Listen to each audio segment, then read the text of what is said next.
Yeah, gutted for everyone in that dressing room. Yeah, like that. Yeah, gutted, mate. Yeah. I mean, ultimately, you were done at the death, but for 90 minutes you were beating one of the best teams in the division today. So that's a platform for the season. Yeah, as I said before, the season started, that the league, the teams won't scare us, but we know we have to be really good to compete. Close to bringing home 3 points. Then it looked like 1, and then obviously it's none, and that's how cruel that the game can be. But you've got to expect that can happen against these teams, you know. Andrew just won Manager a Month, Madison won Player a Month. They're in a real good place, and you could see how they celebrated, how close we'd taken to the wire and how hard we made them work. And we had to do that. We accepted that we'd have to give up certain things, but the majority of the time that worked, and their efforts were from outside the box. Although Wes played excellently well, until the goals, especially second half, their efforts are from outside the box, which is what we would have taken. In the end, the goals came in added on time, and you have to play the perfect game away from home and Tottenham to come in. Yeah, we listen, the goals, I know we'll deal with that, but I think fatigue, we'd obviously made a lot of changes then, but fatigue and the things you've got to defend. The Spurs aren't going to let us win the game. They're not going to let us take a point. They're going to fight until the death. And a couple of lapses in concentration, and that's what it was when you look at them. But that's listen. Angel says team's gone to the death, and they have, and they've done great. Fair play to them. They never stopped, and they've ended up taking the points. We can talk about the basic goal for the equaliser, corner, free header, but the team defended for 100 minutes. Is that an indication of that one match where the defenders for that long and they've switched off and they've got points? Yeah, exactly that. It's the 4th goal in late on in games so far this season. Is that a concern, or is that more about this? No, that's how tough. Yeah, exactly. That'll be the same. If we're going to perform really well, especially if we're in games or in front, the dynamic changes. You know, whether the same last season, if we were chasing and we were the team on top, you take more chances, more efforts, and 100%. We have to accept that's going to be the way. But at the same time, we have to keep improving, because then we can get more control in games. We can get 2 in front. We can manage the game out. We can see the game out with possession. Today we couldn't do it. You lost your 36 goals and assists with Bergen and Giant. The question was, how do you feel that void? But you've got those threats going forward, which we saw today. You have to take your moments to get up the pitch. And we did that, and we created some really good moments. Yeah. And again, we need to keep improving that though as well. We've got players who are brand new together. So listen, the result doesn't change the performance. It would have been a great vindication, if you like, for the players and staff this week. There's been a lot of good work gone off. Real good work, and like I said, the result doesn't change the performance. That's all still there. What we did to prepare for the game, what we did in the game. We've got extra minutes into some players who need it. Like I said, all the signings that we did late. We've had a couple more debuts. Austin minutes on the pitch, and Tom, Luke with his first start. So all these players came in the summer, and someone late, and they need minutes, and they're going to improve as well. So while we've been improving performances, we've been trying to improve the dynamic of the group. You'll know the bench was a lot stronger today, which is great. So yeah, all those things don't change. I would have just liked the points for the players to go on with.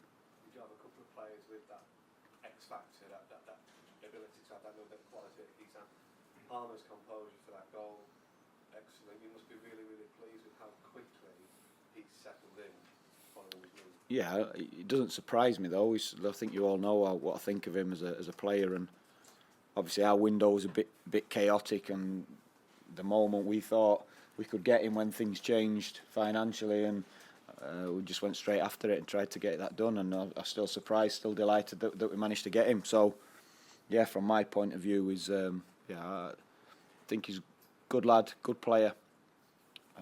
This is his level, you know, and I want him to go and show it. Just a couple more. No Egan today. As club captain, knowing that he wasn't perfect, has he got to show more responsibility responsibility not to have gone to Ireland? No, because he's also a proud Irishman as well. You know, I can't be saying, and I never had that opportunity. I would have loved to have played for England. I wasn't good enough, you know. I think that there is it would have been down to John, but we can't stop anyone. I wouldn't want to stop anyone. We could see Anel did the same thing, but Anel's John wants to play in every game, you know. He put himself forward, wants to play in every game. He did today, but I knew he wasn't right, so I wouldn't play him. Anel had a similar moment, but Anel's experience the last time he went away with Bosnia, he didn't get looked after properly, and it put him out. Yeah, so nothing we could do. It's an international break. They take precedent. That's the way it goes. Did you travel today? So was that because of the late fitness test, or is it as captain? Captain, yeah, wanted to be here. Yeah, he wanted to be here. Yeah. Listen, if we could have used him again, and I had the intention of it, if possible, I would have put him. So I'm looking at that game today. We're 1-0 up, 75th minute. Jayden goes down. You bring him on to defend the box because he wouldn't have been exposed as much with the running and the channels. We knew before that, and it was proved right, that with an L down the middle against Son and then Richarlison later, there's going to be a lot of sprinting involved, a lot of mobility needed. So it wouldn't have been right. As it turned out, we were in front, bringing him on 75, 80 minutes. Yeah, if he'd have been fit enough, but yeah, you can't. Two things. I wouldn't take the risk to John. I want him fit. Do you know what I mean? If it's going to get worse, and the other way, I wouldn't take the risk to compromise the rest of the players by playing someone who I'm not sure is fit. Well, a lot of yellows today, and red for Ollie, which looked unfortunately tied in a very long game. Are you any complaints about all that? Yeah. How long you got? Listen, it's not funny. The referee's just killing the game at the minute, ruining it, absolutely ruining it. I've got no qualms over the result, and you could see me from 0-0. I'm doing it because he's telling our keeper to hurry up. So we split to play out. Just look at all the goal kicks. We split to play out. So we play to Anel, we play to Bash, we play forward. So then we do it again, get out a couple of times. So what Spurs are going to do, they're going to change. So they put the ball down, Spurs change, so Wes has to make a different decision. And he's getting told to play. Well, no, why would you play then? Spurs have adapted to us, so then we have to change again and play something different. Then when he handles outside the box, he's booked. And you've got Peter, no problem with Peter, him and David, good guys. But the referee's just showing how little they know about the game, and they're directing it. So how can that be possible? So I go and show them at half time. I want to show them, but I know they can't see it. So we're not taking long and go. From the moment it's down, they're taken within 10 seconds, right? From the moment it's down. But what happens is, like, because we're getting out and playing into Ollie and keeping the ball, Spurs change what they do. So Wes has a different decision to make, but he can't make his decision until Spurs have moved. Does this make sense? And the referees haven't got a clue. They don't know what I'm saying. The answer back to me was, well, kick long then. So we work all week on how we want to play, and the refs are dictated to us how we play the game. Can't happen, but it's happening.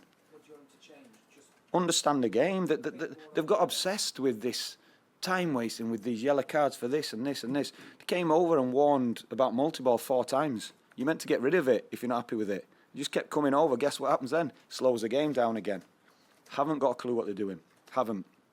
Not a clue. And they're ruining the game. They are absolutely ruining it. How can VAR look at centre-back jumps into Wes, turns his back, leads with his elbow, Wes gets stitches, and that's deemed a yellow card. Ollie McBurney goes to the referee and says he's pulling my shirt. Not swearing. He goes to the referee. This is actually, I'll see it. He's pulling my shirt. He gets booked. Deemed the same offence. We've got a player missing now. They just do not know what they're doing. And it's nothing to do with the result. Like I said, I was doing it from 0-0. I speak to them all the time. I went to see him at half-time. I was doing it when we were 1-0 up. Everyone can see it. Both sets of players are frustrated. Both sets of staff are frustrated. All the fans are frustrated. Why? Because the people who are directing our game haven't got a clue about our game. They don't know football. Do not know it. So just to be clear, is that complaint based largely on today or the season so far? Well, ask Cookie. It's been all the time I've been a manager. Don't know what they're doing. But how it's getting portrayed now and evidence, so it's all about now managing the game, yellow cards. Cameron Archer catches the ball first half. You all saw it. You all saw him come. Then he catches the ball because he's deemed offside. It bounces. He grabs the ball. And he's sent to ref. I'm not offside. Does that? He gets a yellow card. The ball's like literally landed in his. Because it's time waste. It's not just understand what you're actually doing in the game. Like it's crazy. But at the minute, yeah, it's really foolish because we've taken VAR away from, so it's back to the referees. I get, so fine. If VAR is going to be only used if the ref makes a glaring error, I've got no problem with that. But then the referees need to be really consistent in their decisions. We've all seen it in every game, what's been given as handball in the box, what's not. And it's different game on game. Where people working to get a result, working with players, coaching a player, and I couldn't tell you what a penalty is. I couldn't look at an instance and say that that's a penalty. Whether it's handball, whether it's a trip in the box, haven't got a clue. Haven't. And how can that be right? And we're not doing enough about it. Paul, have you had any indication that Howard Webb and PJ Moran are listening to your feedback? Because a lot of managers have expressed the same concerns and issues and just said They listen, but they've got to understand it. And for me to be told at half time and we handle it, we'll play long then. What is going off? So are they going to dictate how Sheffield United play then now? Do you know what I mean? Now you can't play out from the back because you've got to think about like yeah. So but it's not me bugbears all the time, and I get foolish. The ball boys or the lads on the side multiple literally laughing at the referees. They're taking the mickey out of him. Do you know what I mean? Bonkers, absolutely bonkers. The young left back Thomas must be making a big impression. You know, you had him marking set pieces. Yeah. You must be delighted with him. Yeah. I was concerned with that though, Sabs, I'm not going to lie. He stuck to his task though. Listen, Luke's shown, what's he shown? How could I put? He's shown a tremendous appetite to come to us, which is good. And also an appetite to learn and be pushed, like, do you know what I mean? He can be really pleased with his debut today. Does anybody need anything for Mondays? Could I just ask for Mondays? Paul, it's easy to sort of nitpick on, defensive errors and that sort of thing when you're winning. Do you have to tread a bit more carefully with them when you dissect them? No. It's a reminder about why we do things, but I think what you can't do is not ignore, like you said, the first 98 minutes where things are right, but that's why we bang on about it all the time. It's not me saying something new then, this is the reason why I'm going to go mad about marking in front, why I'm going to go mad about tracking runners, why I'm going to go mad about getting beat with a 1-2, because we're playing against players who are very, very good. So, there's two things going off. I'm good. If we'd have got the result, you'd be saying how well we played, blah, blah, blah. I mean, reflection on the game would still be the same. So that's going off. That won't change. But at the same time, we're trying to improve. We've still got players who aren't there yet. They're not there yet. And we have to keep working. I just wish, like I said, for everyone, I would have loved a reward for everyone for their work in the last two. Everyone, the staff, the players, been good. But, that's a reminder of how tough this league is. You come to a place like this against these players, it's going to be hard. And just on Hamer, as you said, you weren't in a position to sign him until sort of early August. Nobody else had picked him up by that stage. Do you think sometimes players in the Championship are underestimated by the clubs? The fact that you were able to nip in and get him? I don't know. Listen, everyone's got a different market. I'm just glad no one picked him up. He's someone I think you all know. He's someone I've watched for a long time. I could imagine working with him. But I mean, he was very obviously one of the best Championship players. It wasn't like seen. But someone who's spending the money's got to think that, haven't they, as well? It's, Paul, you shook the ref's hand there at the end, came off the pitch and stuff. Have you had words with the ref after the game? It's pointless seeing after. I know how little they know about football, but I didn't. Like I said, it's not. I'm not moaning about decisions. I've got game management, understanding the game, appalling. That's what I told him after the game. Absolutely appalling. And I think you probably. I bet Spurs would say the same. Like, I just can't. Are you concerned that you might run into a bit of trouble for being so blunt? Will I?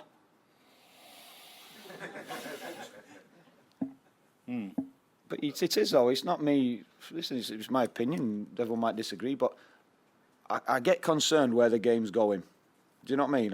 It's not me moaning about Sheffield United. It's me moaning about football. I watch it all the time. I'm watching all the games. And what why I tear my hair out is I don't know what decisions are being given. How can I go and make this player better when he's defending a block when I don't know to tell him how to defend for a penalty?